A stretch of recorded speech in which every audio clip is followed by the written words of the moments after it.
फिरोजपुर जिरका में वंदे सरदार एकता पदयात्रा का गुरुवार को भव्य स्वागत किया गया। स्थानीय रामलीला कमेटी ने गर्मजोशी के साथ पदयात्रियों का अभिनंदन किया। नगर पहुंचते ही लोगों ने फूल बरसाकर और पारंपरिक शैली में स्वागत कर उत्साह दोगुना कर दिया गया।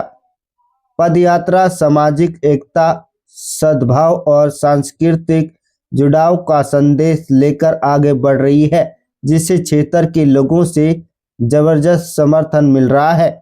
मंच पर मुख्यमंत्री के मीडिया सलाहकार मुकेश वशिष्ठ की उपस्थिति में कार्यक्रम का स्तर और महत्व दोनों बढ़ाया गया।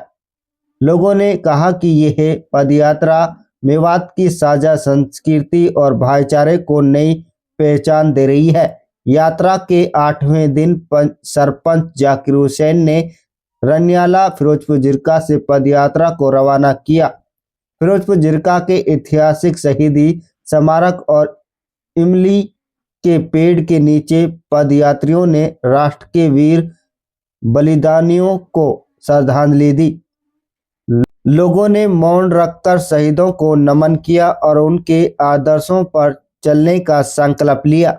बड़ी संख्या में जुटे युवा, सामाजिक कार्यकर्ताओं और बुजुर्गों ने कहा कि यह पदयात्रा मेवात में एकता और विकास की नई ऊर्जा का संचार कर रही है। मेवात की 36 बिरादरी के चौधरी और हरियाणा वक्फ बोर्ड के प्रशासक चौधरी जाकिर हुसैन ने कहा कि वंदे सरदार एकता पदयात्रा मेवात में वीर बलिदानियों के सपना, संघर्ष और शहादत को जन जन तक पहुंचाने का बड़ा माध्यम बन रही है। वह गुरुवार को शाम गांव धमाला में आयोजित एक शाम शहीदों के नाम कार्यक्रम में भीड़ को संबोधित करने पहुंचे।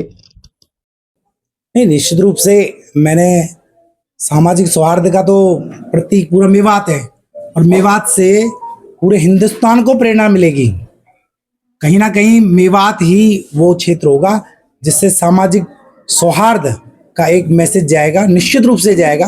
लेकिन दुर्भाग्य से यहाँ वो विषय छुपा रहा और हम सब पूरी टीम को हमें सौभाग्य मिला कि हम ऐसे पूर्वजों को हम आगे ला रहे हैं, चाहे वो राजा हसन खां हो, चाहे दादा करीम हो, दादा बहाड़ हो, ऐसे बहुत सारे लोग जिन्होंने 1857 की क्रांति में उन्होंने अपनी शहादत दी, लेकिन उस शहादत का मोल मेवात को नहीं मिला।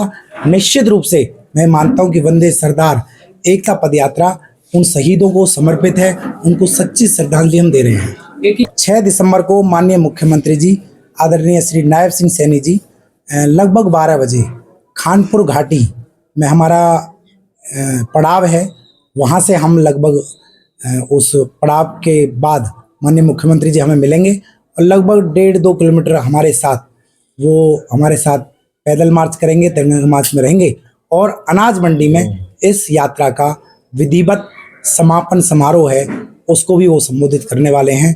मैं आप सभी के चैनल के माध्यमों से निवेदन करता हूं कि सभी लोग और वतन प्रस्त लोग, देशभक्त लोग, राष्ट्रभक्त लोग, और यदि आपको लगता है कि हमने आपकी सच्चे मन से और सच्ची श्रद्धा से मेवात की सेवा कर रहे हैं और मेवात में एक नई अलग जगह रहे हैं, तो आप सब आइए और हम सबको आशीर्वाद दीजिए।